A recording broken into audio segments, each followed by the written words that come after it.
এই গল্পটা হলো এমন একজন হিরোর যে একা হাতে পুরো রাজ্যকে ডেমনদের হাত থেকে বাঁচিয়েছে, অথচ সেই মানুষরাই কৃতজ্ঞতা তো দূরের কথা, তাকে মেরে ফেলতে চেয়েছে। ঠিক এমনটাই ঘটেছে আমাদের আজকের হিরো লিওর জীবনে। আর সেই বিশ্বাসঘাতকতার যন্ত্রণা থেকেই প্রতিশোধ নেওয়ার উদ্দেশ্যে সে যোগ দেয় সেই ডেমন কুইনের আর্মিতে, যাকে একসময় সে নিজেই পরাজিত করেছিল।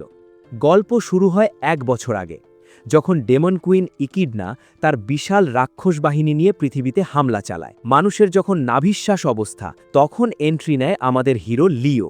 লিও একাই পুরো ডেমন আর্মিকে এমনভাবে পেদিয়েছে যে মনে হচ্ছিল সে ইজি মোডে গেম খেলছে। শেষমেশ তার দেখা হয় ইকিডনার সাথে। ফাইটটা ছিল মারাত্মক, কিন্তু লিও যখন তার কপালের ক্রিস্টালটা ভেঙে দিল, তখন ইকিডনা তার আসল হিউম্যান ফর্মে ফিরে আসে। আর লিও তো দেখে পুরাই ফিদা। যুদ্ধ শেষে লিও যখন বীরের বেশে নিজের শহরে ফিরল, সে ভেবেছিল সবাই তাকে নিয়ে মিছিল করবে, কিন্তু না, মানুষ তাকে বরণ করার বদলে তার নামে কুৎসা রটিয়ে পোস্টার মারল, এমনকি তাকে মেরে ফেলার জন্য অ্যাসাসিনও পাঠালো। লিও তখন বুঝল এই অকৃতজ্ঞ মানুষদের বাঁচিয়ে কোনো লাভ নেই। রাগে ক্ষোভে সে ডিসিশন নিল যে ডেমন আর্মিকে সে হারিয়েছিল, এখন তাদের সাথেই হাত মিলিয়ে এই দুনিয়া ধ্বংস করবে। কয়েক মাস পর লিও ছদ্মবেশে ডেমন কিংডমে হাজির হলো, কিন্তু সেখানে গিয়ে সে দেখল যুদ্ধের সময় সে নিজেই ডেমন ক্যাসেলের 12টা বাজিয়ে রেখেছে। সে ছেঁড়া কাপড় পরে নিজেকে লুকিয়ে ইকিডনা আর তার 4 জেনারেলের সামনে দাঁড়ালো। এরপর হঠাৎ করে ছদ্মবেশ খুলে ফেলে বীর দর্পে বলল, আমি সেই হিরো লিও যে তোমাদের ধুয়ে দিয়েছিল, এখন আমি তোমাদের চাকরিতে জয়েন করতে চাই। ইকিডনা তো এটা শুনেই তেলে বেগুনে জ্বলে উঠল। সে আগুনের গোলা ছুঁড়ে লিওর সেই সস্তা ছদ্মবেশ আর তার বায়োডেটা পুড়িয়ে ছাই করে দিল। ইকিডনা তাকে লাথি মেরে বের করে দিতে চাইলেও তার 4 জেনারেল কিন্তু ভেতরে ভেতরে লিওকে চরম সম্মান করে। পিছনে কি হয়েছিল মনে আছে? লিও যখন এক এক করে জেনারেলদের সাথে ফাইট করছিল, প্রথমজন ছিল এডওয়ার্ড, যার মা নাকি কোনো এক ড্র্যাগনের সাথে ড্রিঙ্ক করে লটর পটর করে একে জন্ম দিয়েছে। লিও এই লো কোয়ালিটি হাল্ককে 1 নিমিষেই নকআউট করে দিয়েছিল। এরপর এলো ইমো অ্যাসাসিন মেলনিস। সে ভেবেছিল মাথায় একটা সস্তা হুডি পরে বাদরের মতো লাফালেই সে বড় যোদ্ধা হয়ে যাবে, কিন্তু লিও একটা স্পেল মেরেই পুরো বিল্ডিং ধসিয়ে তাকে পটল তোলালো। এরপর ছিল বিস্ট জেনারেল লিলি। একে মারতে গিয়ে দেখল এ তো একটা ছোট বাচ্চার মতো ললি, যে নিজের নামই ভুলে গেছে। লিও তখন তাকে মারার বদলে হালকা একটু রিজ বা পটিয়ে ফেলে। আর সব শেষে ছিল জাদুকরী শুটিনা। লিও শুধু একটা অ্যান্টি ম্যাজিক ব্যারিয়ার দিল, আর শুটিনা সাথে সাথে ইউজলেস হয়ে গেল। সে জান বাঁচিয়ে কোনো মতে পালিয়েছিল। ফিরে আসা যাক বর্তমান। লিও সেই 4 জেনারেলকে বুঝিয়ে বলল যে মানুষ তাকে ধোঁকা দিয়েছে, আর এখন সে ইকিডনাকে সাহায্য করে তার হারানো রাজত্ব ফিরে পেতে চায়। লিওর কাহিনী শুনে জাদুকরী শুটিনা ভাবল, সুযোগ তো খারাপ না। সে লিওকে 1 মাসের ট্রায়াল পিরিয়ডে রাখার সিদ্ধান্ত নিল, কিন্তু একটা শর্ত, লিওকে সারাক্ষণ ম্যাজিক দিয়ে ছদ্মবেশ ধরে থাকতে হবে, যাতে একিডনা টেরও না পায় যে এই সেই পাজি হিরো। শুটিনা প্রমিস করল, লিও যদি 1 মাস মন দিয়ে কাজ করে, তবে সে নিজে একিডনাকে বুঝিয়ে তাকে পার্মানেন্টলি চাকরিতে ঢুকিয়ে দেবে। সেদিন রাতে ফাঁকা সিংহাসন ঘরে বসে লিও একটা অদ্ভুত কথা ভাবল। যুদ্ধের সময় একিডনা কিন্তু তার বাহিনীকে কড়া অর্ডার দিয়েছিল যেন তারা কোনো মানুষকে না মারে। লিওর মাথায় ঘুরছিল একিডনা কেন মানুষকে বাঁচাতে চাইল, আর কেনই বা সে এই দুনিয়াকে ঘৃণা করা সত্ত্বেও এখানেই পড়ে আছে। এই রহস্য তো ভেদ করতেই হবে। পরদিন সকালে লিওর টেবিলের ওপর কোটি কোটি ফাইলের পাহাড়, কিন্তু আমাদের হিরো ফুল কনফিডেন্স নিয়ে রেডি। সে জাদুর সাহায্যে দরজা খুলে শুটিনাকে ঘুম থেকে ডাকতে গেল। গিয়ে দেখে ম্যাডাম একদম পাতলা স্লিপিং ড্রেস পরে অঘলে ঘুমাচ্ছে। কিন্তু অনেক ডেকেও যখন কাজ হলো না, লিও তখন এক চরম বুদ্ধি খাটালো। সে তার ভয়েস চেঞ্জ করে একদম একিডনার অত গম্ভীর গলায় বলল, শুটিনা, নতুন চাকরির অ্যাপ্লিকেন্টদের স্ট্যাটাস রিপোর্ট দাও। ব্যাস, কুইনের গলা শুনেই শুটিনা বিছানা থেকে লাফ দিয়ে উঠে মাথা নিচু করে কাঁপতে কাঁপতে বলল, মহারানী, সরি, অনেক আবেদন জমা পড়েছে তো, তাই সব প্রসেস করতে পারেনি। সে কাঁচুমাচু হয়ে বলল, কালকের মধ্যে সে সব রেডি করে ফেলবে। লিও খেয়াল করল শুটিনা ঠিকমতো ঘুমাচ্ছে না। শুটিনা জানালো সে তার ডিউটি শেষ করতে পারছে না বলেই এই অবস্থা। লিও তখন তাকে একদম কর্পোরেট বসের মতো জ্ঞান দিল, আরে ভাই, সব কাজ একা করতে নেই, সাবঅর্ডিনেটদের দিয়ে কাজ করাতে শেখো। শুটিনা সব কথায় রাজি হচ্ছিল, কিন্তু হুট করে যখন মাথা তুলে দেখল সামনে কুইন না, বরং ওই ফালতু হিরো দাঁড়িয়ে, সে তো রাগে পাগল হয়ে আইস ম্যাজিক দিয়ে অ্যাটাক শুরু করে দিল। তাদের রুমের এই ধুমধারাক্কা আওয়াজ শুনে পাশের ঘরে একিডনার ঘুম ভেঙে গেল। সে হাই তুলতে তুলতে ভাবছে, শুটিনা কি ঘুমের ঘরে পোকেমন ব্যাটল দেখছে নাকি? এরপর লিও যখন ভাঙাচোরা ঘর ঝাড়ু দিচ্ছিল, শুটিনা তখনও তাকে আইস অ্যাটাক দিয়ে ধুয়ে দিচ্ছে আর চিল্লাচ্ছে। আসলে ডেমন আর্মির এখন হজবরল অবস্থা। কারণটা কি জানেন? ওই যে লিও আগে যুদ্ধ করার সময় হিরোগিরি দেখাতে গিয়ে সব বড় বড় সোলজারদের এমন ধোলাই দিয়েছিল যে তারা এখন রিটায়ারমেন্টে চলে গেছে। ফলে সব কাজের লোড পড়েছে 4 জেনারেলের ওপর। আর বাকি 3 জনের তো মাথায় গোবর ভরা, তাই বুদ্ধিমান হওয়ার কারণে সব কাজ একা শুটিনাকেই করতে হচ্ছে। একিডনা চাচ্ছে দ্রুত তার আর্মি ঠিক করতে, আর কাজ করতে করতে শুটিনার এখন নাধিশ্বাস অবস্থা। লিও দেখল শুটিনার আইস অ্যাটাকগুলো আগের মতো আর কাজ করছে না। লিও হাসতে হাসতে বলল, আরে আপু, একটু ভালো ব্যবহার করো, আমি তো তোমার হেল্প করতেই এসেছি। লিও যখন শুটিনাকে তার সাকিউবাস হওয়ার কথা মনে করিয়ে দিল, ম্যাডাম তো লজ্জায় লাল হয়ে তাকে আরেকটা বিশাল আইস স্পেল দিয়ে উড়িয়ে দিল। কিছুক্ষণ পর শুটিনা ঠিকঠাক ড্রেস পরে এসে তাকে কাজের লিস্ট দেখালো। লিও তাকে আবার বলল, আরে ভাই, সব কাজ নিজে না করে কলিগদের দিয়ে করাও না। শুটিনা উল্টো ঝাড়ি দিয়ে বলল, কাকে দেব? বিশ্বাস করার মতো একটা মানুষও তো নেই। লিও ভাবল, কথা তো সত্যি। কাজের লিস্টের একদম শেষে ছিল মানা রিসেপ্টর রিফিল করা। এখন কাহিনী হলো, এই রিসেপ্টর যে বানিয়েছে শুধু সেই এটা রিফিল করতে পারে। অন্য কেউ হাত দিলেই সেটা ধাই করে ব্লাস্ট হবে। মানে শুটিনার বানানো রিসেপ্টর শুধু শুটিনাই করতে পারবে। সে বলল সে নিজেই এটা করে দেবে। শুটিনা অবাক হয়ে জিজ্ঞেস করল, কিভাবে করবি শুনি? লিও ভাব নিয়ে বলল, সে হারমোনাইজ স্পেল দিয়ে শুটিনার মানার ওয়েভলেন্থ হুবহু কপি করে ফেলবে। পুরো ক্যাসেলের শয়ে শয়ে রিসেপ্টরের মধ্যে শুটিনার আন্ডারে মাত্র 4টে। শুটিনা ভাবল লিওকে একটা চ্যালেঞ্জ ছুড়ে দেবে। লিও বলল সে কাজটা 2 ঘন্টা 30 মিনিটে শেষ করবে। কিন্তু শুটিনা হাসতে হাসতে বলল, আমি তো 1 ঘন্টার কম সময়ে পারি। তখন লিও বাজি ধরল যে সে এমনভাবে কাজটা করবে যে শুটিনা পুরাই হয়ে যাবে। লিও নিজেকে এক জাঁকজমক কালো বর্ম বা ডার্ক আর্মার দিয়ে ঢেকে ফেলল। সে নিজের পদবি দিল assistant to the demon generals, সাথে কিছু ফালতু কোডনেমও সাজালো। কিন্তু শুটিনা তাকে লাথি মেরে রুম থেকে বের করে দিল কাজ শুরু করার জন্য। রুম থেকে বের হতেই লিওর দেখা হলো ডায়ানেট নামের এক এলফ গার্লের সাথে, যে লিওকে দেখেই ভূত দেখার মতো দৌড়ে পালালো। মাত্র 30 মিনিট পর লিও আবার শুটিনার রুমে হাজির। শুটিনা বিশ্বাসই করতে পারছিল না যে কাজ শেষ। সে লিওকে আরেকটা কাজ দিতে চাইল, কিন্তু লিও তখন অলস মোড়ে চলে গেছে।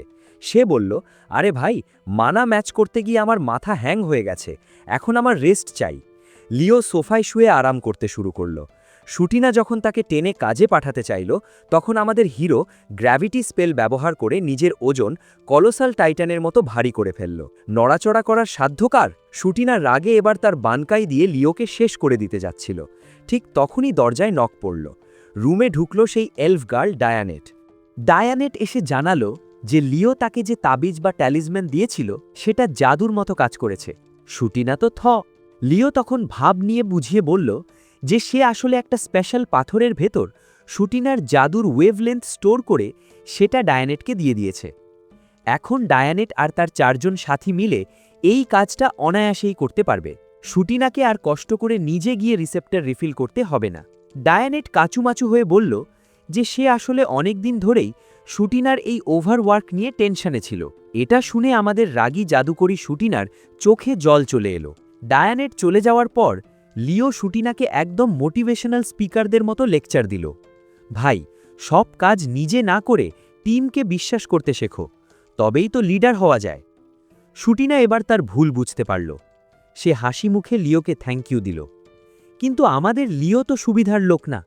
সে সুন্দর পরিবেশটাকে 1 সেকেন্ডে নষ্ট করে দিয়ে শুটিনাকে বেডরুম যোগা ডান্স করার অফার দিয়ে বসল।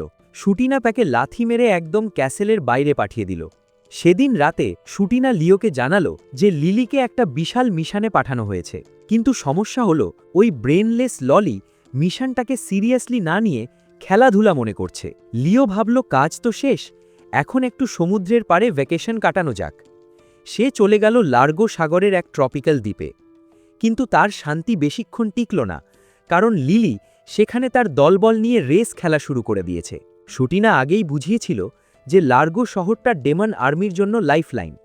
কারণ প্রায় 3000 বছর আগে যখন ডেমন কিং বেলিয়াল হেরে গিয়েছিল, তখন মানুষ আর রাক্ষসরা শান্তিতেই ছিল।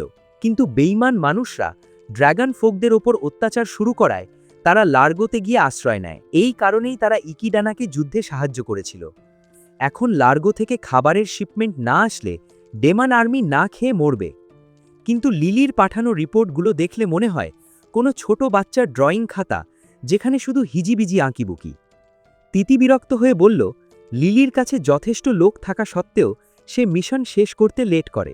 লিও অবাক হয়ে জিজ্ঞেস করল, আরে এডওয়ার্ড তো লার্গোরই লোক, তাকে কেন পাঠাচ্ছ না? শুটিনা বুঝিয়ে বলল যে এডওয়ার্ডকে ক্যাসেল পাহারা দেওয়ার জন্যই রাখা হয়েছে। তাছাড়া লিলিকে যদি সবসময় অন্যরা সাহায্য করে তবে এই পি ব্রেন ললি জীবনেও কিছু শিখবে না। লিও বুঝল তাকে আসলে লার্গোতে কোনো বীরত্ব দেখাতে পাঠানো হচ্ছে না, তাকে পাঠানো হচ্ছে লিলির বেবি সিটার বা আয়া হয়ে। লিও কাজটা মেনে নিল, কিন্তু যাওয়ার আগে শুটিনাকে এমন কিছু রিজ মারল যে ম্যাডাম আবার লজ্জা পেয়ে তাকে আইস অ্যাটাক দিয়ে ক্যাসেল থেকে বের করে দিল। দ্বীপে পৌঁছে লিও দেখল লিলি তার গ্যাং নিয়ে পাগলের মতো দৌড়দৌড়ি করছে। লিও যখন তাকে খেলাধুলা বন্ধ করতে বলল, লিলি ভাব নিয়ে বলল, আরে না, আমরা তো রেস খেলছি যে কে কত দ্রুত সাপ্লাই জোগাড় করতে পারে। তাদের সাপ্লাইয়ের স্তূপ দেখে মনে হচ্ছিল কাজ শেষ হতে 1 মাস লাগবে। কিন্তু লিলি ঘোষণা দিল, আজকের মতো কাজ শেষ, এখন চিল হবে। একটু পর লিলি একটা ডাব নিয়ে এসে লিওকে খাওয়াতে শুরু করল। লিও ভাবছিল, ভাই এই স্পিডে কাজ করলে তো ক্যাসেলের সবাই না খেয়েই মরবে। যেখানে মাত্র 2 দিনের কাজ, সেখানে এই ললি আর তার বাহিনী শুধু গাধার খাটনি খাটছে। এরই মধ্যে কিছু রাক্ষস এসে জিজ্ঞেস করল, লিওকে? লিলি তো এখনই সত্য বলে দিচ্ছিল, কিন্তু লিও তার মুখ চেপে ধরে নিজের সেই ফালতু নামটা বলল, আমি ডার্ক নাইট অনেক্স। লিও কয়েকজনকে বলল ভাঙা জিনিসগুলো ঠিক করতে, কিন্তু তারা সোজাসুজি মানা করে দিল। তাদের কথা হলো, বস লিলি সাইন না দিলে আমরা 1 পাও নড়ব না। আর বস লিলি তখন গাজর চিবনোতে ব্যস্ত। লিও বুঝল এদের কপালে শনির দশা আছে। এমনকি লার্গো ড্র্যাগন ফোকরাও পর্যন্ত তাদের এই উল্টো পায়তা কাজের স্টাইল দেখে কমপ্লেন করা শুরু করেছে। এভাবে চললে ইকিডনা তার সবচেয়ে বড় সাপ্লাই সেন্টারটাই হারাবে। লিও যখন টেনশনে কপালে হাত দিয়ে বসে আছে, তখন লিলি এসে হাজির। লিওকে গম্ভীর দেখে ওই ইডিয়েট ললির মনে হলো লিওর বোধহয় শরীর খারাপ। সে তক্ষুনি ওষুধের খোঁজে দৌড় দিল। ওদিকে মেলেনিস শুটিনাকে বলছিল যে লিলিকে এই কাজ দেওয়াটা একটা বড় ভুল ছিল। কিন্তু শুটিনা তাকে মনে করিয়ে দিল যে যুদ্ধের পর ইকিডনা যখন লিলির কাছে হেরে ডিপ্রেশনে ছিল, তখন এই লিলিই তাকে হাসিয়েছিল। লিলির মনটা আসলে অনেক পরিষ্কার। লিও দেখল লিলি তার জন্য ওষুধের খোঁজে পুরো দ্বীপ চষে বেড়াচ্ছে। সে ভাবল, লিলি যদি এই এনার্জিটা কাজে লাগাতো তাহলে তো আজ এই দশা হতো না। তখনই লিওর মাথায় এক দুষ্টু বুদ্ধি খেলে গেল। লিলি যখন ওষুধ নিয়ে তাঁবুর ভেতর ঢুকল, দেখল লিও ব্যথায় কোকাচ্ছে। আসলে পুরোটা নাটক। লিও কাচুমাচু হয়ে বলল তাকে নাকি সাপে কামড়েছে। লিও সাপে কামড়ানোর নাটক শুরু করতেই লিলি তো কান্নাকাটি করে একদম আকাশ পাতাল এক করে ফেলল। লিও কাঁচুমাচু হয়ে বলল, লিলি, আমার মনে হয় সময় শেষ, আমি পটল তুলছি। লিলি কাঁদতে কাঁদতে বলল সে লিওকে মরতে দেবে না, সে তাকে শুটিনার কাছে নিয়ে যাবে। কিন্তু লিও আগে থেকেই পোর্টালটা জ্যাম করে রেখেছিল। সে জানালো লার্গোর এই বলদগুলোর মধ্যে কেউ হিলিং ম্যাজিক জানে না, তাই বাঁচার একমাত্র উপায় হলো পাহাড় থেকে বিশেষ ভেষজ ওষুধ নিয়ে আসা। লিলি বেরিয়ে যেতেই লিও এক চুটকিতে নিজেকে সুস্থ করে ফেলল আর সাপটাকে টেলিপোর্ট করে ভাগিয়ে দিল। সে আসলে লিলির জন্য পাহাড়ে যাওয়ার পথে অনেকগুলো ট্রায়াল বা বাধা সেট করে রেখেছে, যাতে লিলি তার টিমকে ম্যানেজ করতে শেখে। লিলি এবার তার আসল রূপে ফিরল, এক বিশাল সাদা নেকড়ে। লিও দেখল এটা তো জেসে নেকড়ে নয়, এটা হলো ডিভাইন উলফ ফেনরির। লিলি প্রথম বাধার সামনে পৌঁছল। লিও সেখানে একটা ফিজিক্যাল অ্যাটাক ইমপেন্ট্রেবল দেয়াল বানিয়ে রেখেছিল। লিও ভেবেছিল লিলি এখন বুদ্ধি খাটিয়ে টিম ওয়ার্ক করবে, কিন্তু মিস টুয়াইলাইট কোনো কিছুর তোয়াক্কা না করে গায়ের জোরে দেয়াল ভেঙে চুরমার করে দিল। ভাই, এটা তো পাগলামি। দ্বিতীয় বাধাই ছিল এক ঝাঁক স্লাইম, যারা তাকে আটকে ধরল। লিলি সেখানেও গায়ের জোরে সব ছিঁড়ে বেরিয়ে গেল। তৃতীয় বাধার সামনে এসে লিলি যখন একটু থমকে দাঁড়ালো, তখন লিও এক কুৎসিত সওদাগর সেজে গিয়ে তার সামনে গিয়ে ফ্রেন্ডশিপ নিয়ে এক আজব গান গাইতে শুরু করল।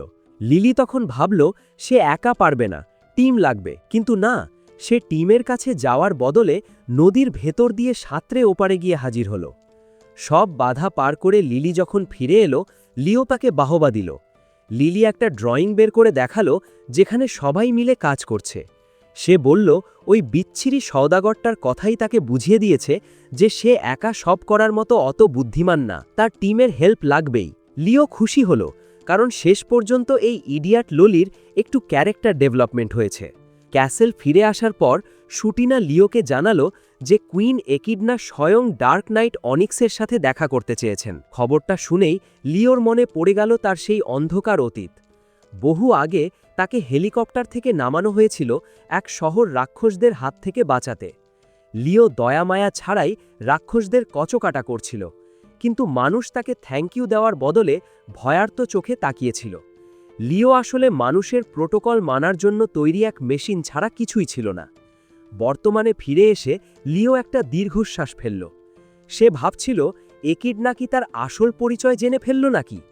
শুটিনা তাকে আশ্বস্ত করল যে একিডনা বোধহয় শুধু তাকে অফিসিয়ালি থ্যাংক ইউ দিতে চায়, কারণ শুটিনাই একিডনাকে জানিয়েছে যে ইদানিং ডিমান আর্মির সব অভাবনীয় উন্নতির পেছনে এই মিস্টিরিয়াস অনিক্সের হাত আছে। লিও তখন মনে মনে বলছে, আরে বেকুব মেয়ে, এখন কুইন যদি আমার মুখোশ খুলে ফেলে তবে তো আমার দফা রফা।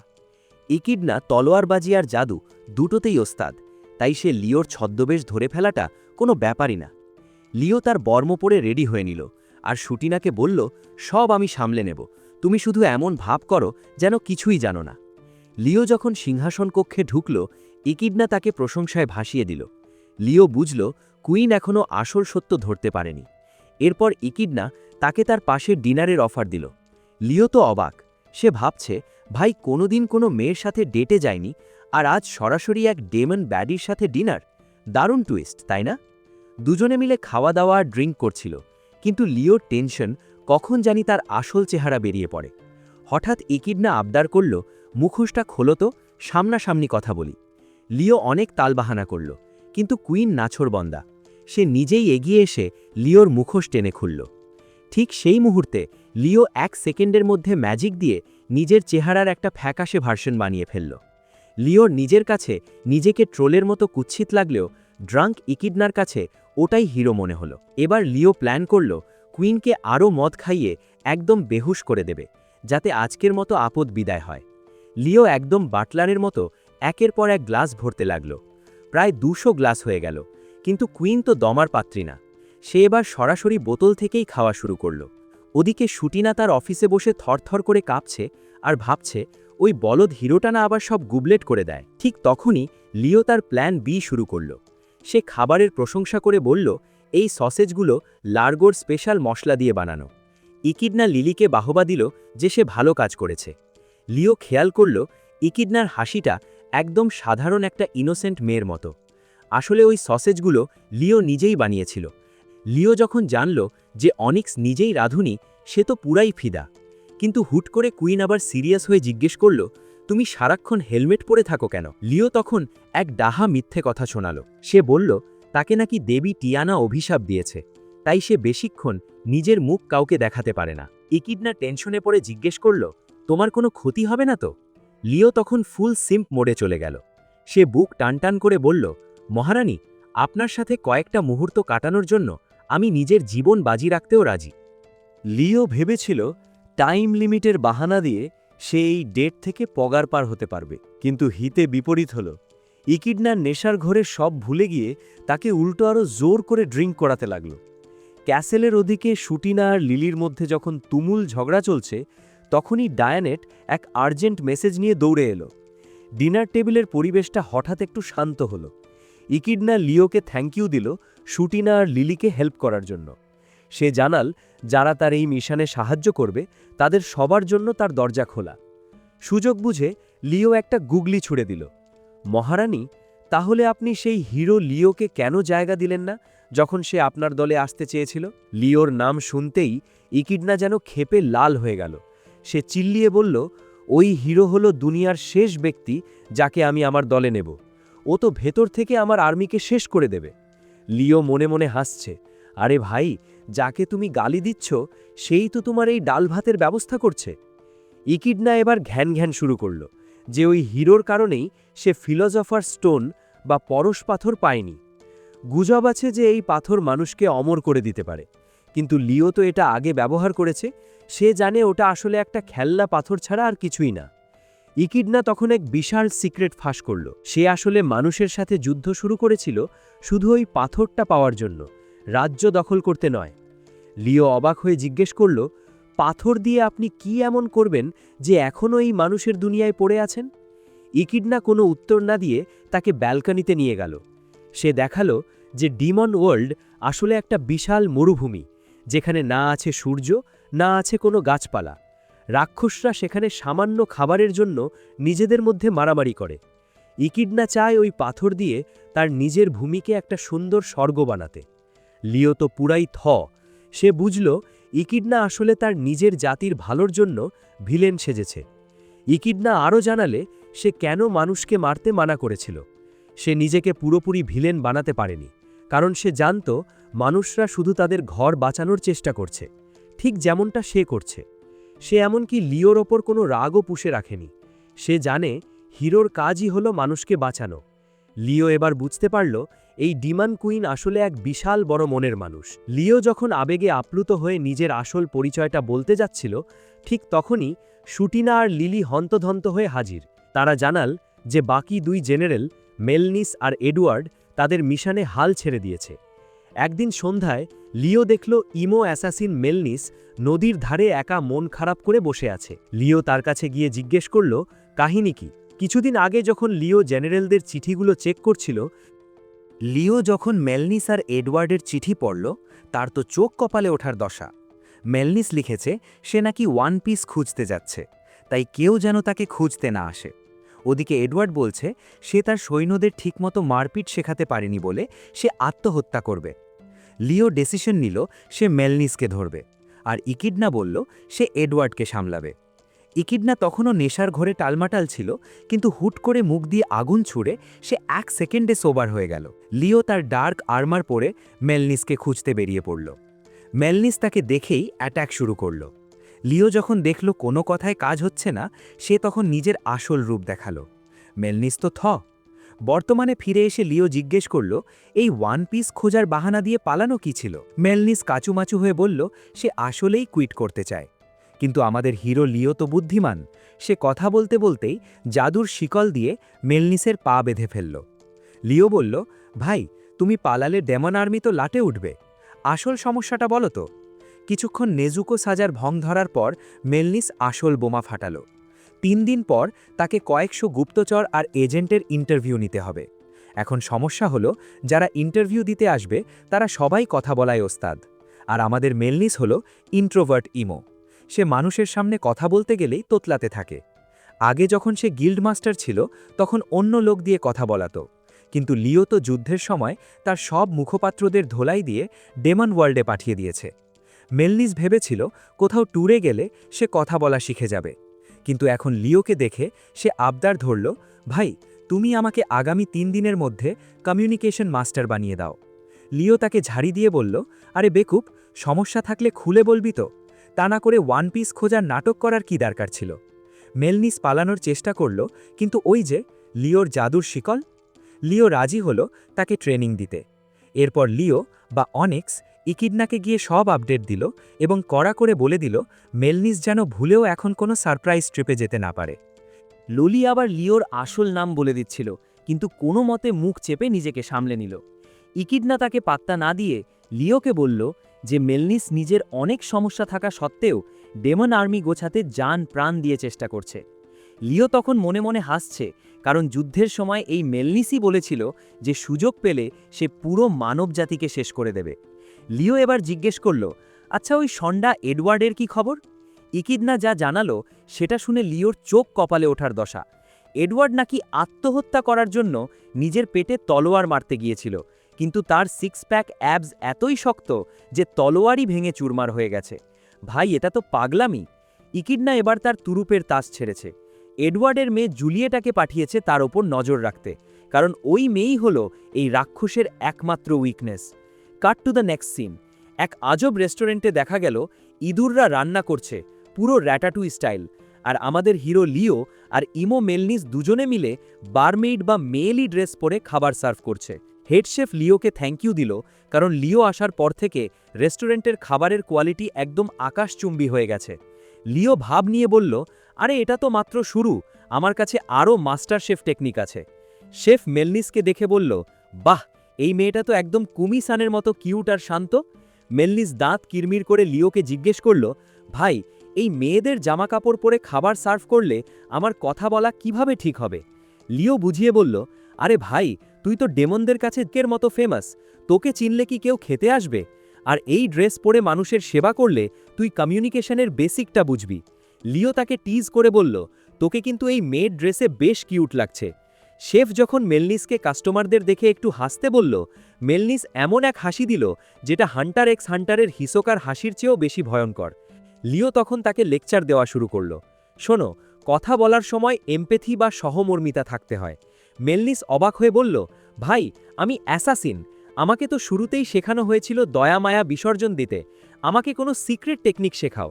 লিও বিরক্ত হয়ে বলল, চুপ করে শুধু শোনো।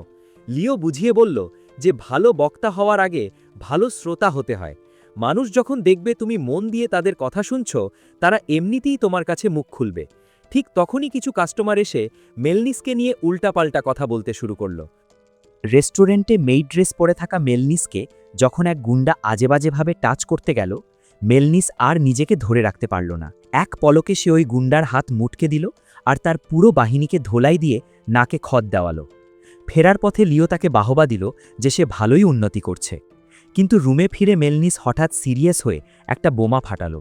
সে লিওকে সোজাসুজি জিজ্ঞেস করল, তুমি যে বললে মানুষ মারার জন্য আমাদের দলে এসেছ, এটা কি একটা ডাহা মিথ্যে কথা না? লিও অবাক হয়ে বলল, আমি ভেবেছিলাম এই প্রশ্নটা শুটিনা সবার আগে করবে, কিন্তু তুমি করলে। মেলনিস এবার লিওর শেখানো এমপ্যাথি টেকনিক লিওর ওপরেই অ্যাপ্লাই করল। সে বলল সে যদি লিওর জায়গায় থাকত তবে তার এই ডেমন আর্মি বা ইকিডনার কোনো দরকার হতো না, কারণ লিও একাই পুরো পৃথিবীকে ধুলোয় মিশিয়ে দেওয়ার ক্ষমতা রাখে। মেলনিস যখন জিজ্ঞেস করল সে কেন এখনও পৃথিবী ধ্বংস করেনি, লিও উত্তরটা এড়িয়ে যাওয়ার চেষ্টা করল। তখনই মেলনিস একটা লোহার টুকরো লিওর দিকে ছুঁড়ে মারল। লিও সেটা এক হাতে ক্যাচ করার পর দেখল মেলনিসের চোখে মুখে আগুন। মেলনিস দাঁত কিরমির করে বলল, যাদের জন্য নিজের জীবন বাজি ধরলে তারা যখন তোমাকে আবর্জনার মতো ছুঁড়ে ফেলল, তখন তোমার রাগ হয়নি? আমি হলে তো সব মানুষকে মেরে সাফ করে দিতাম। লিও জানালো সে মেলনিসের অতীত জানে। মেলনিস আসলে অর্ধেক মানুষ আর অর্ধেক রাক্ষস। ছোটবেলায় তাকে দেখে মানুষ এতই ভয় পেত যে তার নিজের বাবা মা তাকে দাসের বাজারে বিক্রি করে দিয়েছিল। সেখান থেকে কয়েক হাত ঘুরে সে পৌঁছায় অ্যাসাসিন গিল্ডে। সে ইকিডনার বাহিনীকে সাহায্য করেছিল এই আশায় যে সে মানুষের ওপর প্রতিশোধ নিতে পারবে। কিন্তু ইকিডনা যখন শহর দখল করল, সে ঘোষণা দিল সে কোনো মানুষকে মারবে না, বরং শহরটা নতুন করে সাজাবে। এডওয়ার্ড ওই শহরের দুর্নীতিবাজ মেয়রদের অ্যারেস্ট করল আর লিলি সাধারণ মানুষকে খাবার দিতে শুরু করল। মেলনিস তখন ভাবল, ইস, আমি কেন এই মানুষপ্রেমী বলদগুলোর হেল্প করলাম। ঘৃণা বুকে চেপে মেলনিস মিথ্যে বলে ইকিডনার আর্মিতে জয়েন করেছিল। একদিন সে ইকিডনাকে বলল অন্য কোনো শহর অ্যাটাক করতে, কিন্তু ইকিডনা বলল, না, এই শহরের মানুষ আমাদের জন্য একটা পার্টির আয়োজন করেছে, তাদের মন ভাঙা যাবে না। সেই পার্টিতে সবাই যখন আনন্দ করছিল, মেলনিস একা বিরক্ত হয়ে বসেছিল। তখন শুটিনা এসে তাকে বুঝিয়েছিল যে এই পার্টিগুলো ইকিডনার স্ট্র্যাটেজির অংশ। এটা সৈন্যদের ক্লান্তি দূর করে আর তাদের মোটিভেশন বাড়ায়। এডওয়ার্ডও তখন যোগ দিয়ে বলল যে ইকিডনার আগে এই ডেমন আর্মি আসলেই এক পিশাচ বাহিনী ছিল, যারা শুধু ধ্বংস করতে জানত। এই কারণেই সে আগে আর্মিতে জয়েন করতে চায়নি। অতীতের সেই পার্টিতে ইকিডনা যখন মেলনিসকে থ্যাংক ইউ জানিয়েছিল, তখন মেলনিস মনে মনে ইকিডনাকেই মেরে ফেলার প্ল্যান করছিল, যাতে সে নিজে লিডার হয়ে পুরো মানবজাতিকে কচুকাটা করতে পারে। কিন্তু যুদ্ধের সময় লিওর কাছে হেরে যাওয়ার পর লিও তাকে এক আজব কথা বলেছিল, যাও, এই পৃথিবীটাকে একটু নিজের চোখে দেখে এসো। মেলনিস তখন বলেছিল যে পৃথিবীতে দেখার মতো কিছুই নেই, সব জঞ্জাল। কিন্তু লিও তাকে বুঝিয়েছিল যে তুমি পৃথিবীটাকে একজন অ্যাসাসিনের চোখে দেখছ বলেই এমন মনে হচ্ছে। নিজের চোখে দেখলে হয়তো অন্য কিছু খুঁজে পাবে। বর্তমানে ফিরে এসে মেলনিস কাঁদতে কাঁদতে ফেটে পড়ল। সে কিছুতেই বুঝতে পারছে না যে লিওকে মানুষ এত অপমান করার পরও লিও কেন তাদের ওপর ঘৃণা পুষে রাখছে না। লিও তখন মেলনিসকে এক চরম রোস্ট মেরে বলল, আরে ভাই, তুমি তো দেখছি এখনও টিনেজ বয়সের ইমোশনাল ড্রামায় ভুগছ। লিও আরও বলল যে মেলনিস আসলে তাকে ঘৃণা করে না, বরং লিওর নির্বাসনের কথা শুনে সে ভেতর থেকে লিওর জন্য কষ্ট পাচ্ছে। লিও এবার সিদ্ধান্ত নিল সে তার আসল পরিচয় আর এই পৃথিবীর ইতিহাস মেলনিসকে জানাবে। লিও যা বলল তা শুনে মেলনিসের মাথা ঘুরে যাবে। লিও জানাল আজ থেকে হাজার হাজার বছর আগে এই পৃথিবীটা এমন ছিল না। তখন ম্যাজিক বলতে কিছু ছিল না, ছিল ইন্ডাস্ট্রিয়াল সিভিলাইজেশন। যেটাকে আমরা এখন রাজধানী বলি সেটা আসলে ছিল জাপানের টোকিও শহর। সেখানে রকেট ছিল, স্যাটেলাইট ছিল, আর ছিল আমাদের মতো সাধারণ মানুষ। পৃথিবীটা ছিল শান্ত, কিন্তু একদিন হঠাৎ টোকিও শহরের মাঝখানে এক বিশাল গর্ত তৈরি হলো, আর সেখান থেকে বেরিয়ে এলো হাজার হাজার রাক্ষস। মানুষ তাদের সাথে যুদ্ধে পেরে উঠছিল না। তখন বিজ্ঞানীরা এক গোপন প্রজেক্ট শুরু করলেন। তারা রাক্ষসদের পাওয়ার ব্যবহার করে 12 জন অতিমানবীয় অস্ত্র তৈরি করলেন মানবজাতিকে বাঁচানোর জন্য। আর এই প্রজেক্টের নাম ছিল ডেমন হার্ট সিরিজ। লিও এক গভীর দীর্ঘশ্বাস ফেলে মেলনিসকে সেই চরম সত্যটা বলল। মেলনিস, সেই 12 জন লিভিং ওয়েপন বা জীবন্ত অস্ত্রের মধ্যে আজ শুধু একজনই বেঁচে আছে। লিও মেলনিসকে জানালো যে সে আসলে 3000 বছর আগের সেই ডেমন হার্ট সিরিজের একমাত্র বেঁচে থাকা সদস্য। তার পুরো জীবনটাই কেটেছে রাক্ষসদের সাথে লড়াই করে মানুষকে বাঁচাতে। সে ছিল সবচেয়ে বেশি ডিউরেবল, তাই বাকি 11 জন মারা গেলেও লিও 3000 বছর ধরে একা লড়াই চালিয়ে গেছে। টেকনোলজি যখন জাদুর কাছে হার মানল, তখনও লিও তার দায়িত্ব ভোলেনি, যদিও মনে মনে সে হাঁপিয়ে উঠেছিল। লিও একটা বড় দীর্ঘশ্বাস ফেলে বলল, জানো মেলনিস, মানুষ যখন আমাকে ঘাড় ধাক্কা দিয়ে বের করে দিল, আমি তখন মনে মনে খুশিই হয়েছিলাম, কারণ শেষ পর্যন্ত আমি হিরোর ওই বোরিং দায়িত্ব থেকে মুক্তি পেয়েছি। এখন আমি নিজের মতো করে পৃথিবীটা দেখতে চাই। লিও আরও জানালো যে সেই আসলে ইকিডনার বাবা ডেমন লর্ড সিক্রিয়াসকে হারিয়ে পৃথিবীকে বাঁচিয়েছিল। সে প্রমিস করল যে সে ইকিডনা আর তার এই ভালো মানুষ জেনারেলদের জন্য ওই ফিলোসফার স্টোন খুঁজে আনবে। কথা বলতে বলতে লিও মেলনিসকে এতই রিজ করল যে বেচারা ইমো অ্যাসাসিন সোফাতেই বেহুশ হয়ে গেল। কাহিনী অন্যদিকে মোড় নিল। কিছু রাক্ষস এক পুরনো ধ্বংসস্তূপের ভেতর খোঁড়াখুড়ি করতে গিয়ে হঠাৎ এক বিশাল রোবোটিক হাত দেখতে পেল। ওদিকে লিওর সাথে দেখা হলো এডওয়ার্ডের মেয়ে জুলিয়েটার। জুলিয়েটা তার বাবার উপর চরম বিরক্ত। সে জানালো তার বাবা এডওয়ার্ডের ট্রেনিং সহ্য করতে না পেরে সব সৈন্য এখন আধমরা।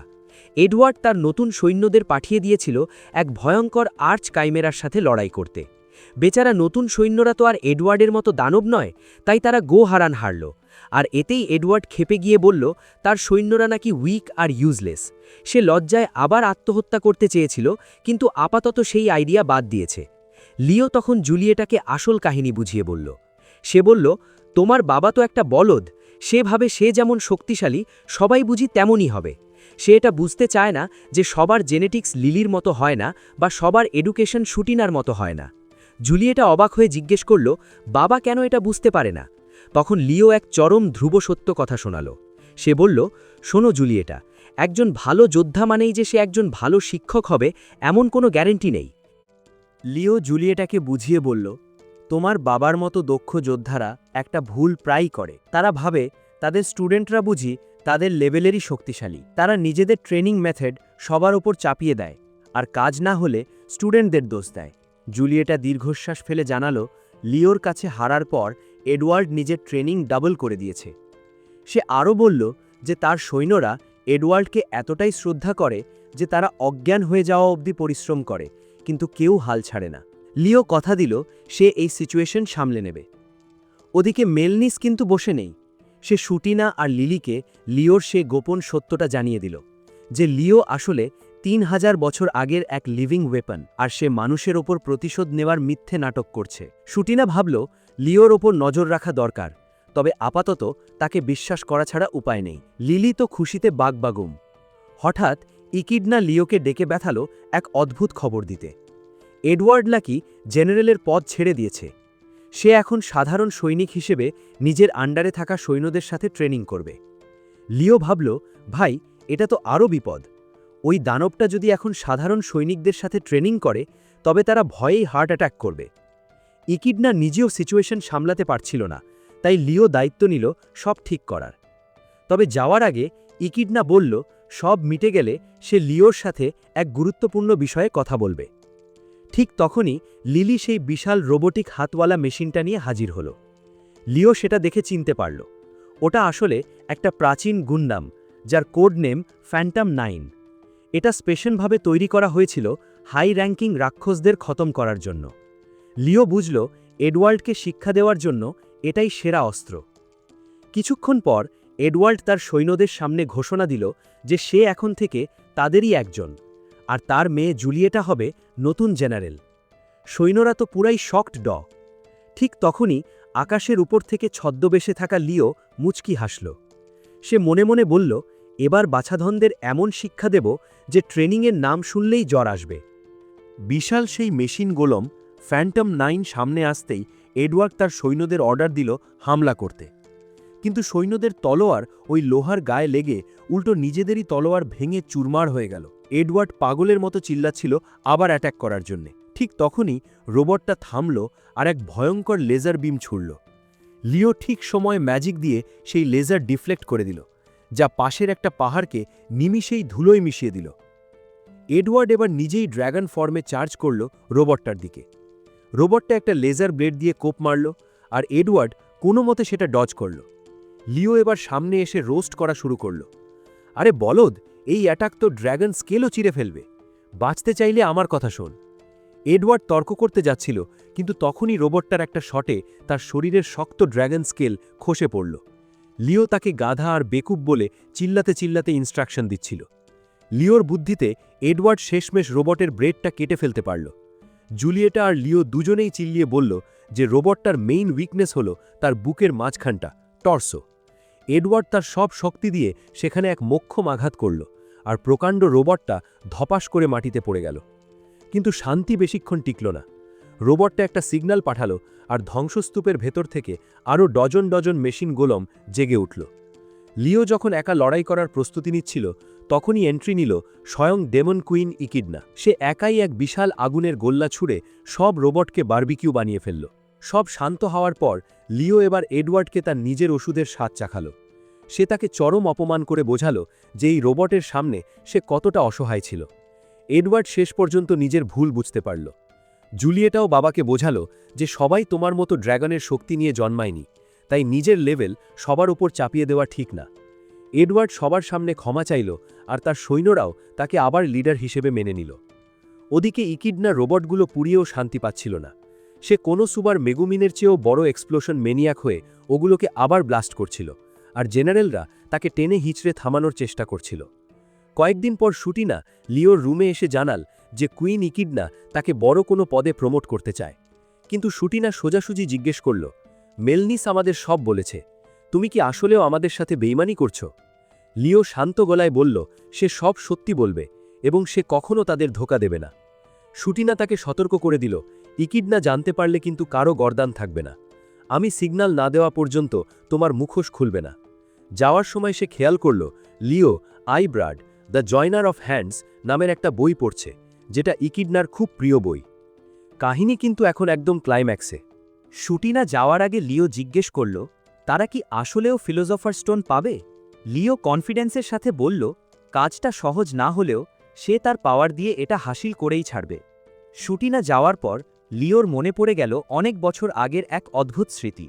বহু বছর আগে লিওর দেখা হয়েছিল এক ইম্প বা ছোট রাক্ষসের সাথে। সেই ইম্প লিওকে বোঝাচ্ছিল যে তারা আসলে খারাপ না, তারা ধ্বংস করতে আসেনি। লিও এই ইম্প কুনের কথায় একদমই বিশ্বাস করেনি। তখন ইম্প জানালো তারা আসলে তাদের নিজেদের জগতের যুদ্ধবিগ্রহে অতিষ্ঠ হয়ে গেছে। লিও জিজ্ঞেস করল, তাহলে তোমরা এখানে কেন এসেছ? ইম্প যা জানালো সেটা শুনলে আপনার মাথা ঘুরে যাবে। সে বলল, ডেমন কিংয়ের একটা এক্সপেরিমেন্ট করতে গিয়ে ভুল করে একটা গ্রেট স্পিরিট পোর্টাল খুলে গিয়েছিল, যেটাই ছিল টোকিও শহরের সেই রহস্যময় গর্ত। ইম্প জানালো সে শুধু জাস্ট দেখতে এসেছিল, কারণ সে শুনেছিল মানুষের দুনিয়া নাকি অনেক সুন্দর। লিও তখন এক রোস্ট মেরে বলল, তার মানে তোমরা আসলে ইল্লিগাল ইমিগ্রেন্ট বা অবৈধ অভিবাসী। ইম্প আরও জানালো যে ডেমন ওয়ার্ল্ড থেকে হিউম্যান ওয়ার্ল্ডে আসা অনেক কঠিন, কারণ এতে প্রচুর মানা লাগে, তাই খুব কম রাক্ষসী আগে এই দুনিয়া দেখেছে। লিও যখন জিজ্ঞেস করল তাদের কোনো লিডার নেই যে এই সমস্যার সমাধান করবে, ইম্প তখন বলল যে তাদের রাজা বেলিয়াল হলো 1 নম্বর আবর্জনা। সে সবকিছু শুধু ভায়োলেন্স বা মারামারি দিয়ে সমাধান করতে চায়। মানুষের বইতেও এই বেলিয়ালের নাম ছিল, কারণ এই রাজবংশের কেউ হয়তো আগে মানুষের দুনিয়ায় ঢু মেরেছিল। শহর দিয়ে হাঁটার সময় লিও জানতে চাইল বেলিয়াল কেন এই পোর্টাল খুলল। ইম্প জানালো ডেমন ওয়ার্ল্ডে খাবারের খুব অভাব ছিল। বেলিয়াল ভেবেছিল মানুষের দুনিয়ার কোনো জনশূন্য জায়গায় পোর্টাল খুলবে যাতে রাক্ষসরা সেখানে গিয়ে থাকতে পারে, কিন্তু ভুলবশত সেই পোর্টাল ল্যান্ড করল একদম টোকিও শহরের মাঝখানে। এরপর শুরু হলো আসল ঝামেলা। কিছু উগ্র রাক্ষস বা ওগাররা সরাসরি মানুষদের উপর হামলা শুরু করে দিল। এটা দেখে ইম্প পালাতে চেয়েছিল, কিন্তু তখনই হঠাৎ পোর্টালটা বন্ধ হয়ে যায়। ইম্প হতাশ হয়ে বলল এই পোর্টাল বন্ধ করার ক্ষমতা শুধু হাই টিয়ার ডেমন বা স্বয়ং বেলিয়ালের আছে। তার মানে তাদের রাজা তাদের মরার জন্য এই দুনিয়ায় ফেলে চলে গেছে। লিও তখন জিজ্ঞেস করল বেলিয়াল কি এই দুনিয়া দখল বা কলোনাইজ করার প্ল্যান করছে। ইম্প ভয়ঙ্কর এক তথ্য দিল। সে বলল এর চান্স 100%, কারণ বেলিয়াল জানে মানুষরা অনেক দুর্বল। সে হয়তো কিছু স্পাই বা গুপ্তচর পাঠিয়েছিল যারা পোর্টাল বন্ধ হওয়ার আগেই সব ইনফরমেশন নিয়ে ডেমন ওয়ার্ল্ডে ফিরে গেছে। সে লিওকে সাবধান করল যে হাই টিয়ার ডেমনরা লো টিয়ার রাক্ষসদের সাথে জানোয়ারের মতো ব্যবহার করে, আর মানুষের সাথে তারা কি করবে তা ভাবলেই গা শিউরে ওঠে। ইম্পকুন তখন কেঁদে কেঁদে বলছিল যে বড় বড় রাক্ষসরা তাকে এখানে শুধু মরার জন্য পাঠিয়েছে। সে লিওকে অনুরোধ করল তাকে মেরে ফেলতে, কিন্তু লিও তার তলোয়ার খাপে ঢুকিয়ে রাখল। লিও তাকে উল্টো থ্যাংক ইউ দিল এত সব ইনফরমেশন দেওয়ার জন্য। ইম্প অবাক হয়ে জিজ্ঞেস করল তুমি আমাকে মারলে না কেন। লিও জানাল সে তাকে মারবে না, বরং তাকে সেফ জায়গায় নিয়ে যাবে। ইম্প তখন ভাবছিল এই লোকটা আসলে কি। সে তো না মানুষ না রাক্ষস, সে তো একটা আস্ত মনস্টার। হাঁটতে হাঁটতে ইম্প হঠাৎ জিজ্ঞেস করল আচ্ছা তোমার নাম কি। লিও তার দিকে এক অদ্ভুত মায়া ভরা চোখে তাকিয়ে রইল। ইম্প অবাক হয়ে ভাবল এই লোকটার কি কোনো নামও নেই। লিও হাসি মুখে বলল সেই প্রথম কোনো রাক্ষস যে তার নাম জানতে চেয়েছে। ইম্প তখন এক দারুণ কথা বলল নাম হলো মানুষের অস্তিত্বের প্রমাণ। নাম থাকলে মানুষ মরে যাওয়ার পরও বেঁচে থাকে। কিন্তু লিওর রোবটিক ব্রেইন এসব ইমোশনাল কথা কিছুই বুঝতে পারছিল না। ইম্প নিজের পরিচয় দিল সে হলো ডার্ক ভ্যালির গর্বিত সদস্য আইব্র্যাড। লিও নিজের পরিচয় দিল যে সে ডেমন হার্ট সিরিজের একজন সোলজার, যার কাজই হল আজীবন রাক্ষসদের সাথে লড়াই করা। আইব্র্যাড যখন শুনল লিওর কাজ শুধু যুদ্ধ করা, সে খুব কষ্ট পেল। লিও অবাক হয়ে বলল আরে ভাই, এতে কষ্টের কি আছে, আমি তো ক্লান্ত হই না। আইব্র্যাড তখন এক কঠিন প্রশ্ন করল যুদ্ধ শেষ হয়ে গেলে তুমি কি করবে। লিও বলল আমি স্ট্যান্ড বাই মোডে থাকব, আবার যুদ্ধ শুরু হলে আসব।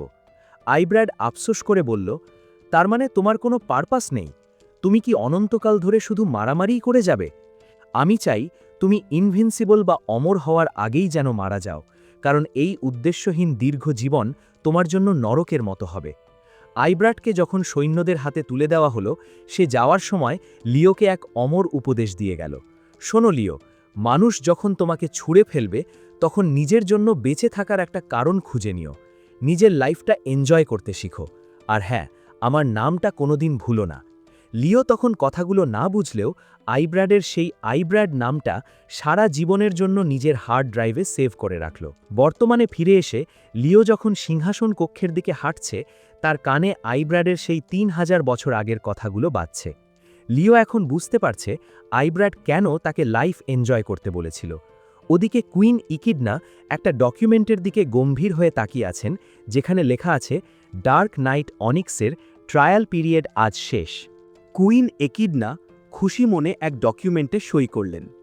তিনি অফিসিয়ালি ঘোষণা করলেন যে ডার্ক নাইট অনিক্স এখন থেকে ডেমন আর্মির 5ম জেনারেল। একিডনা আইব্র্যাডের সেই বইটার দিকে তাকিয়ে ভাবছিলেন অনিক্সই হল সেই পারফেক্ট লোক যে মানুষের দিকে বন্ধুত্বের হাত বাড়িয়ে দিতে পারবে।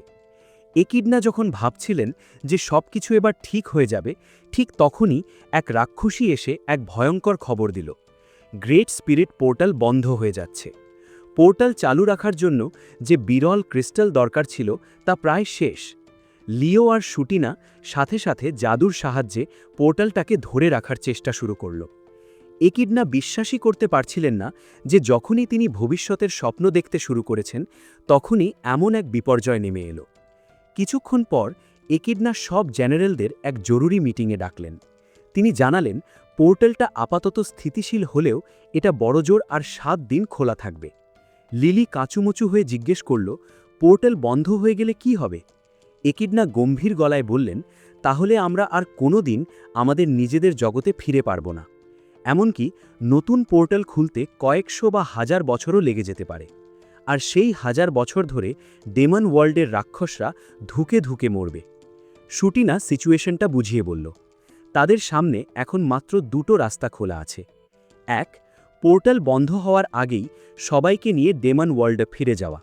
কিন্তু সমস্যা হলো তাদের বর্তমান আর্মির বেশিরভাগই এই হিউম্যান ওয়ার্ল্ডের লোক, তাই তাদের সবাইকে এই পৃথিবীতেই ফেলে রেখে চলে যেতে হবে, আর জেনারেলদেরও আলাদা হয়ে যেতে হবে। লিলি তো এটা শুনেই কান্নাকাটি শুরু করে দিল। সে তার বন্ধুদের ছেড়ে কোথাও যাবে না। দ্বিতীয় রাস্তা হলো এখনই পুরো আর্মি নিয়ে রাজধানী রেনেস অ্যাটাক করা আর ফিলসফার স্টোন ছিনিয়ে নেওয়া। কিন্তু শুটিনা এটাও মনে করিয়ে দিল যে তাদের বর্তমান আর্মি অনেক দুর্বল। এখন যুদ্ধ করতে যাওয়া মানে সোলজারদের লাশ দিয়ে পিৎজার টপিং বানানো। ভাই, এটা তো পাগলামি। একিডনা হঠাৎ অনেক্সকে জিজ্ঞেস করলেন, সে কি কোনোদিন হিরো লিওর সাথে ফাইট করেছে? লিও ভাব নিয়ে বলল, সে শুধু তার গল্প শুনেছে। তখন একিডনা সোজাসুজি স্বীকার করলেন, আমি আমার পুরো শক্তি দিয়ে লড়েও লিওর কাছে পাত্তাই পাইনি। ও একটা জ্যান্ত মনস্টার। আমরা যদি এখন অ্যাটাক করতে যাই, ও একা আমাদের পুরো বাহিনীকে ধুলোয় মিশিয়ে দেবে।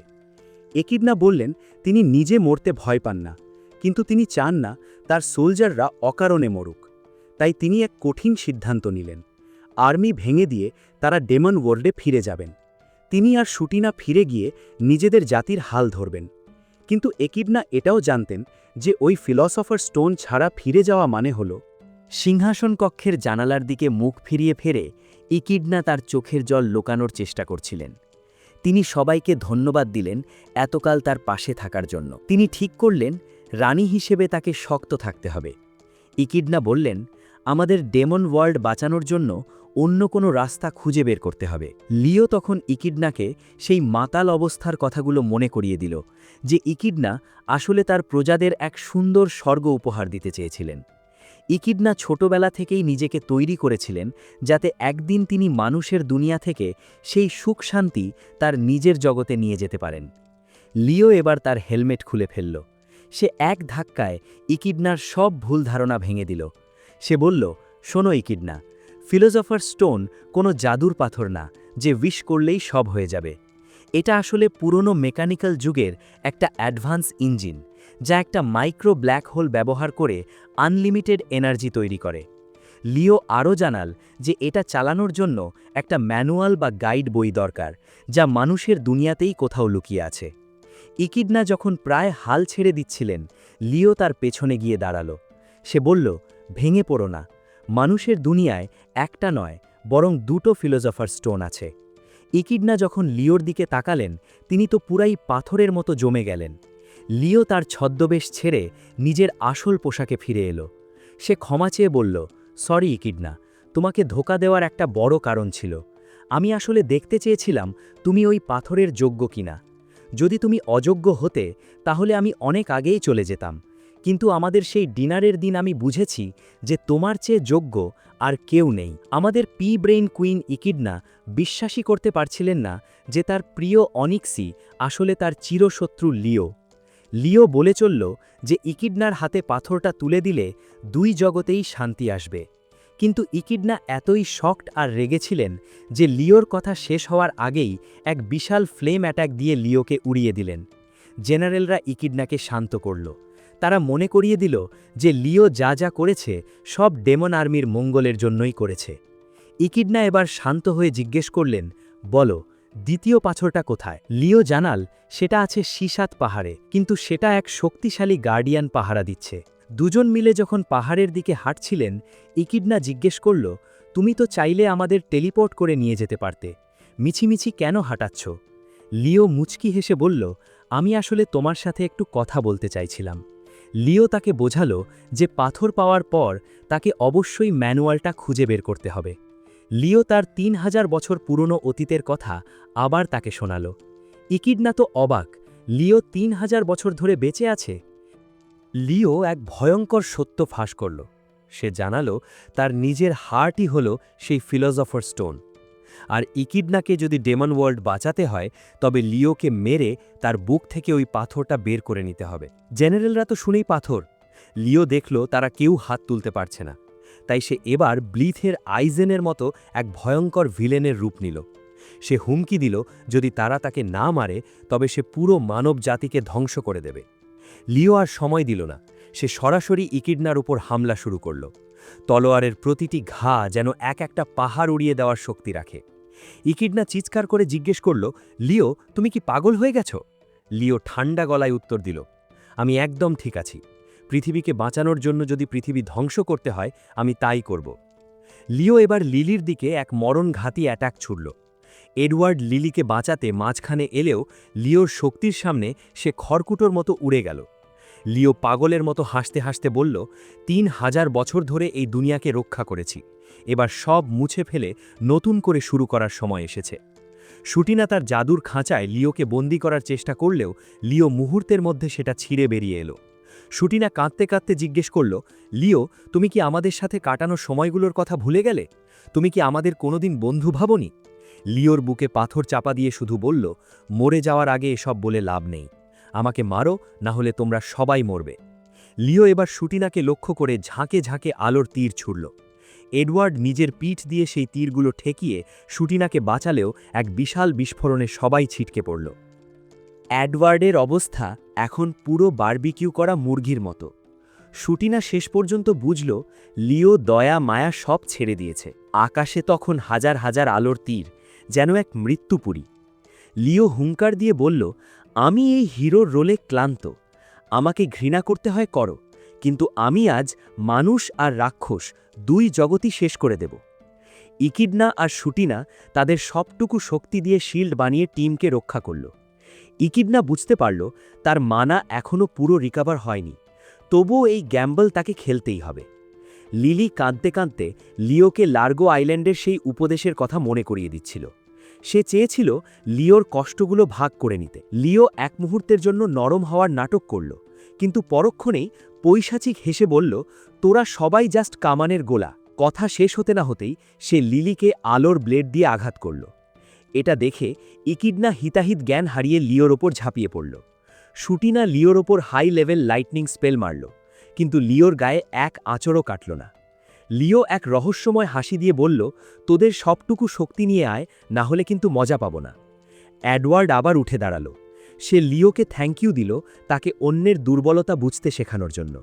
সে ড্র্যাগন মোডে গর্জন করে বলল, বন্ধু হিসেবেই আজ তোকে আমি খতম করব। কিন্তু লিও তার চেয়েও এক ধাপ এগিয়ে। সে প্রথমে এডওয়ার্ডের তলোয়ার বরফ দিয়ে জমিয়ে দিল, আর পরক্ষণেই তার ওপর আগুনের গোলা ছুড়ল। তাপমাত্রার এই বিশাল পরিবর্তনে এডওয়ার্ডের সেই অপরাজেয় ড্র্যাগন স্কেলগুলো কাঁচের মতো ভেঙে চুরমার হয়ে গেল। এডওয়ার্ড দেয়ালের সাথে ছিটকে পড়ল। ইকিডনা আর শুটিনা মিলে এক দুর্ধর্ষ কম্বো অ্যাটাক করল। পৃথিবী আর আগুনের সেই মরণঘাতী হামলায় লিওর কিছুই হলো না। ইকিডনা ভয় পেয়ে খেয়াল করল লিওকে যত মারা হচ্ছে তার ডিফেন্স তত বেশি শক্তিশালী হয়ে যাচ্ছে। লিও যখন ইকিডনাকে ফিনিশ করতে এগোচ্ছে ঠিক তখনই বিদ্যুতের গতিতে এন্ট্রি নিল মেলনিস। মেলনিস লিওর ঘাড়ে এক নিপুণ কোপ মারল। লিও যখন চেঁচিয়ে বলল সে পৃথিবী ধ্বংস করবে, মেলনিস তখন তাকে মিথ্যুক বলে গালি দিল। মেলনিস তার অ্যাসাসিন টেকনিক ব্যবহার করে আকাশে উঠে গেল, আর লিও তার পিছু নিল। শুরু হলো এক আসুরিক আকাশযুদ্ধ। মেলানিস পেছন থেকে অ্যাটাক করতে গিয়েছিল, কিন্তু লিওর কাছে পৌঁছানোর আগেই সে বরফের মূর্তিতে পরিণত হল। লিলি তার ফেনরির ফর্মে কাঁদতে কাঁদতে ঝাঁপিয়ে পড়ল লিওর ওপর, কিন্তু লিও এক নিমেষে তাকেও নকআউট করে দিল। ইকিডনা বুঝলেন এখন ডোমেইন এক্সপ্যানশন ছাড়া কোনো উপায় নেই।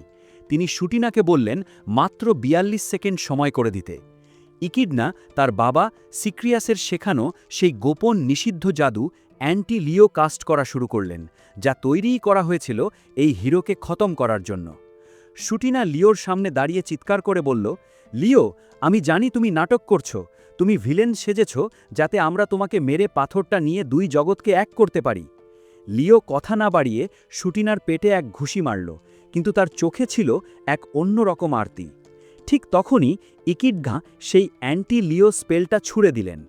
লিও চাইলে ডজ করতে পারত, কিন্তু সে মুচকি হেসে স্পেলটা নিজের গায়ে টেনে নিল। স্পেলটা লাগার সাথে সাথে লিওর মনে পড়ে গেল তার 3000 বছরের পুরনো স্মৃতি। যখন সে প্রথম চোখ মেলেছিল তাকে অর্ডার দেওয়া হয়েছিল মানুষকে বাঁচানোর। সে খুশি মনে রাক্ষস মারত, কারণ তখন পৃথিবীতে তার প্রয়োজন ছিল। তার সাথে কমরেড ছিল, বন্ধু ছিল, কিন্তু শান্তি আসার সাথে সাথে বন্ধুরাও হারিয়ে গেল, আর পৃথিবী থেকে তার প্রয়োজনীয়তাও ফুরিয়ে গেল। সে বুঝতে পারল পৃথিবীতে তার জায়গা তখনই হয় যখন যুদ্ধ চলে। হাজার হাজার বছর ধরে লড়াই করতে করতে সে এতটাই শক্তিশালী হয়ে গেছে যে এখন আর কেউ তার ধারে কাছেও নেই। সে এখন তার সৃষ্টিকর্তাদের সেই নিখুঁত ইমমর্টাল বায়ো ওয়েপন। একবার এক সওদাগর তাকে বলেছিল, আশা করি এই শান্তি যেন চিরকাল থাকে। লিও হাসতে পারেনি, কারণ সে জানত শান্তি মানেই তার অস্তিত্ব বিলীন হওয়া। সে মনে মনে প্রার্থনা করতে শুরু করল যেন পৃথিবীতে আরও বিপদ আসে, আরও ধ্বংসলীলা চলে, যাতে সে আবার হিরো হওয়ার সুযোগ পায়। একসময় সে বুঝতে পারল সে নিজেই এখন পৃথিবীর জন্য সবচেয়ে বড় বিপদ হয়ে উঠতে পারে। তার সিস্টেমের ভেতর থট মাস্কিং নামের একটা ফিচার ছিল যা তাকে মানুষের ক্ষতি করার চিন্তা থেকে বিরত রাখত, কিন্তু আজ সে সেই বাঁধনও ছিঁড়ে ফেলেছে, শুধু নিজের জন্য নয়, এই পৃথিবীর ভবিষ্যতের জন্য। লিও বুঝতে পারল 3000 বছর ধরে একা থাকতে থাকতে তার ভেতর একটা ইগো বা অহংকার জন্মেছে, যা তার সিস্টেমের থট মাস্কিং কবচটা ভেঙে দিয়েছে। সে ল্যাবে নিজের মতো আরও কিছু ডেমন হার্ট প্রোটোটাইপ তৈরি করল। যখন তার তৈরি এক ক্লোন জিজ্ঞেস করল, বস, অর্ডার কি? লিও তখন ঠান্ডা মাথায় বলল, সব মানুষকে শেষ করে দাও, যাতে আমি আবার তাদের বাঁচাতে পারি। কিন্তু পরক্ষণেই লিওর বিবেক তাকে দংশন করল। সে বুঝতে পারল সে আর হিরো নেই, সে নিজেই এখন এই পৃথিবীর সবচেয়ে বড় ভিলেন। সে নিজেই এখন আসল ডেমন কিং। লিও নিজের ল্যাব ধ্বংস করে দিয়ে এক চরম সিদ্ধান্ত নিল।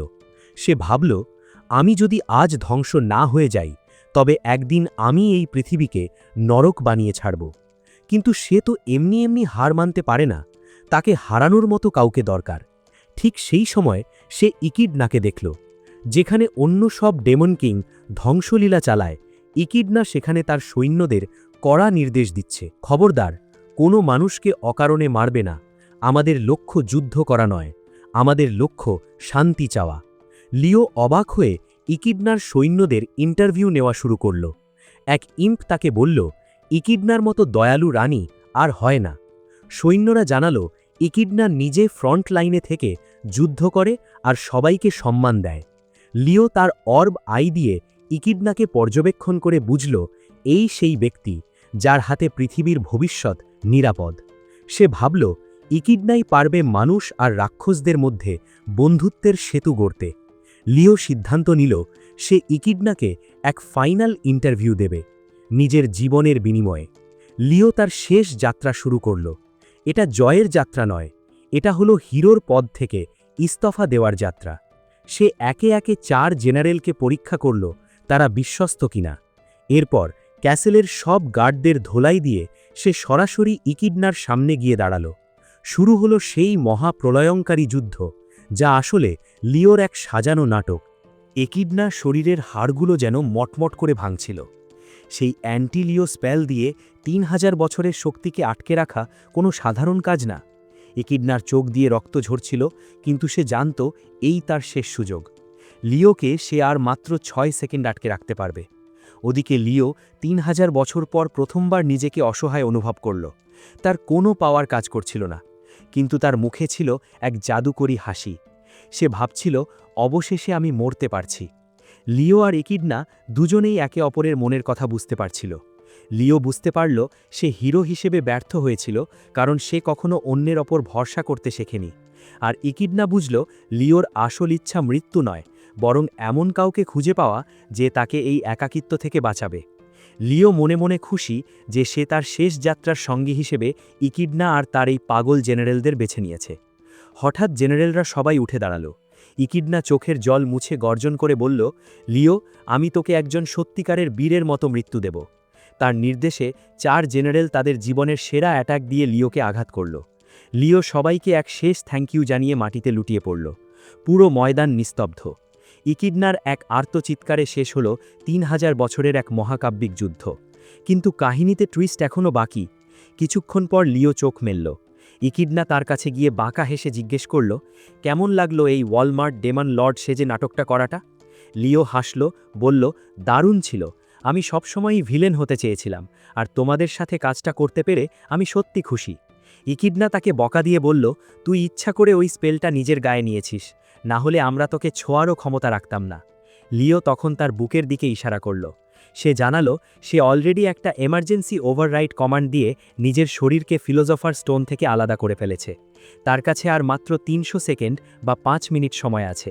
সে ইকিডনাকে বলল, তাড়াতাড়ি পাথরটা বের করে নাও, না হলে এই সুযোগ আর আসবে না। লিও জানালো তার বুক থেকে পাথরটা বের করা একটা বোতলের ছিপি খোলার মতোই সহজ। মেলনিস এগিয়ে আসছিল পাথরটা নিতে, কিন্তু লিলি কান্নায় ভেঙে পড়ল। এডওয়ার্ড লিলিকে ধরে রাখল যাতে সে ইকিডনার কাজে ডিস্টার্ব না করে। ইকিডনা লিওর শান্ত হাসির দিকে তাকিয়ে বুঝতে পারলেন এই লোকটা শেষ মুহূর্ত পর্যন্ত মানবজাতিকে প্রোটেক্ট করে যাচ্ছে। সে মরতে চাইছে শুধু ২ জগতের শান্তির জন্য। ইকিডনা মনে মনে স্বীকার করলেন লিওই হল আসল ট্রু হিরো। লিও যখন তাড়া দিচ্ছিল যে সময় শেষ হয়ে যাচ্ছে, ইকিডনা জিজ্ঞেস করলেন, তোমার কি কোনো আফসোস নেই? লিও হাসি মুখে বলল, না, কারণ আমার কাজ চালিয়ে নেওয়ার মতো যোগ্য কাউকে আমি পেয়ে গেছি। কিন্তু ঠিক তখনই টুইস্ট। ইকিডনা পাথর বের করার বদলে লিওর মুখে এক হালকা থাপ্পড় আর পেটে এক লাথি কষিয়ে দিলেন। তিনি গর্জন করে বললেন, আমি মত পাল্টেছি। এই পাথর বের করা অনেক ঝামেলার কাজ। আমি ডেমন কুইন, তোর এসব ফরমাইশ খাটার সময় নেই আমার। ইকিডনা অফিসিয়ালি ঘোষণা করলেন যে তিনি লিওকে হিউম্যান আর ডেমন ওয়ার্ল্ডের অ্যাম্বাসেডর হিসাবে হায়ার করছেন। লিও পাগলের মতো বলছিল যে টাইম শেষ হয়ে যাচ্ছে, কিন্তু কেউ তার কথা শুনছে না। এডওয়ার্ড বলল, আরে ভাই, ৩০০০ বছর বেঁচে আছো, তোমার থেকে আমার আরও অনেক কিছু শেখার আছে। তুমি মরলে আমার মেয়ে জুলিয়েটা কাঁদবে, আর আমি সেটা হতে দেব না। লিও অবাক হয়ে ভাবল, এই মাংসপিণ্ডটার মাথায় কি আসলেও কিছু নেই? ওদিকে লিলি লিওর ওপর ঝাঁপিয়ে পড়ে কামড়াতে শুরু করল। সে লিওর সেই ফ্রেন্ডশিপের জ্ঞান তাকেই ফেরত দিল। বিপদে পড়লে বন্ধুদের বলতে হয়, মরতে হয় না। লিও এবার ভরসা করল মেলনিসের ওপর। ভাবল এই শান্ত মাথার অ্যাসাসিন অন্তত কাজটা করবে। কিন্তু মেলনিস এগিয়ে এসে লিওকে ঠাস ঠাস করে লাথি মারতে শুরু করল। মেলনিস কেঁদে কেঁদে বলল, তোর চোখ, মুখ আর তোর অ্যাটিটিউড চিৎকার করে বলছে তুই বাঁচতে চাস। তাহলে মরার নাটক কেন করছিস? চুপচাপ বেঁচে থাক। লিও এবার নিরুপায় হয়ে শুটিনার দিকে তাকালো। লিও শেষ ভরসা হিসেবে শুটিনার কাছে সাহায্য চাইল, কিন্তু শুটিনা তার স্টাফ লিওর দিকে তাক করে বলল, আগে বলো কেন তুমি নিজেকে শেষ করতে চাও? লিও চিৎকার করে বলল, আমার কাছে সময় নেই। আমি মানুষকে রক্ষা করার জন্য তৈরি হয়েছিলাম, কিন্তু আমার ইগো বা অহংকার এখন আমার থট মাস্কিং সিস্টেম নষ্ট করে দিয়েছে। আমি যদি মানুষকে প্রোটেক্ট না করি, তবে আমার কোনো অস্তিত্বই থাকবে না। শুটিনা ঠান্ডা মাথায় বলল, তোমার ইগো যদি এতই স্ট্রং হয়, তবে তুমি নিজেই ওই অর্ডার ডিলিট করে দাও না কেন? লিও বলল, এটা অসম্ভব, কিন্তু শুটিনা তাকে জোর করল চেষ্টা করতে। লিও তার অবচেতন মনে ডুব দিল আর অলৌকিকভাবে সেই কণ্ঠস্বরটা বন্ধ করে দিল যা তাকে ৩০০০ বছর ধরে শুধু মানুষ বাঁচাও বলে হুকুম দিচ্ছিল। লিও অবাক হয়ে গেল, সে এখন মুক্ত। কাউন্টডাউনে আর মাত্র ২০ সেকেন্ড। ইকিডনা গম্ভীর গলায় বলল, তোর যদি আসলেও মরার শখ থাকে, তবে বল, এখনই তোকে খতন করছি। কিন্তু যদি বাঁচতে চাস, তবে অন্যের দেওয়া অর্ডারের গোলামি ছেড়ে নিজের জন্য বাঁচতে শেখ। লিওর কানে তখন আইব্রাডের সেই ৩০০০ বছর আগের কথাগুলো বাজছিল। লিওর বুকের ক্ষত শুকিয়ে গেল। সে ইকিডনার হাত ধরে উঠে দাঁড়াল। লিলি খুশিতে চিৎকার করে তাকে জড়িয়ে ধরল। অবশেষে হিওর সেই ভারী তকমাটা ঝেড়ে ফেলে লিও একজন সাধারণ মানুষ হিসেবে বাঁচার সুযোগ পেল। পরদিন সকালে ইকিডনা লিওকে জিজ্ঞেস করল, মরার সুযোগ হাতছাড়া করে কি তোমার খারাপ লাগছে? লিও হাসি মুখে প্রমিস করল, না, এখন থেকে আমার লক্ষ্য হল মানুষ আর রাক্ষসদের একসাথে সুখে রাখার পথ খুঁজে বের করা। ঠিক তখনই একদল রাক্ষস এসে রাজ্যের একাধা সমস্যার কথা জানালো, আর জেনারেলরা যে যার কাজে ছুটে গেল। লিওর জীবন এখন আর একঘেয়ে নেই, বরং বন্ধুদের নিয়ে এক নতুন অ্যাডভেঞ্চারে ভরপুর।